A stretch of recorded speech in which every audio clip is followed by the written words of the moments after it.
Hello everyone, my name is Larry Morgan, CEO of RL Liquidators, and in this video I will be discussing recovering value from returns and overstocks. We often hear companies asking if they can realistically expect to recover all of their costs on returns and overstocks. The short answer to that question is no. You can recover some of the costs, but rarely, if ever, all of them. Conversely, it is remarkably easy to lose more on returns and overstocks, and we see a great many companies do just that. This inventory has a lure, almost like the siren song that we constantly warn against, but still see many companies succumb to, almost always resulting in ever greater losses. That lure is the company's perceived value of the inventory. Companies know how much was spent to purchase the inventory, and they know what they sell the items for when they are new. And they firmly believe that value is conserved when discussing returns and overstocks. They believe it so firmly that they base very important decisions on that belief and will spend incredible amounts of money to create sales channels specifically for that inventory.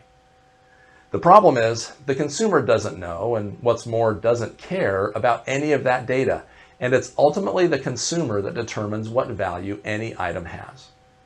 History has shown over and over again that the consumer values returns and overstocks far less than companies do.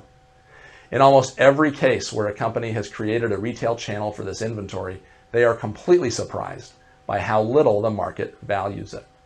The size of the retail operation is irrelevant here. We see large national chains every year set up outlet stores for returns and overstocks, and we have yet to see one of those attempts succeed.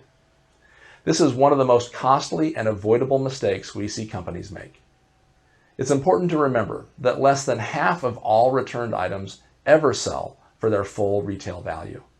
The rest of those items sell far below their retail value, most very far below. If there were a great demand for your overstock items, they wouldn't be overstocks. They haven't sold for a reason. When retailers make decisions regarding selling returns and overstocks based on their perceived value, they are setting themselves up for failure and a huge hit to their bottom line. It may also be helpful to keep in mind that selling returns and overstocks is not what you do. And to change that will require you to create an entirely new sales channel. That is a very difficult, expensive, and risky proposition, especially when you're still primarily and rightly focused on your forward sales channels. Our advice to companies about recapturing value from returns and overstocks is simple. Make what you can as fast as you can, spending as little as possible to do it by finding a reliable and reputable liquidation company and allowing them to sell the inventory for you. Don't let yourself get hung up on your perceived value of the inventory.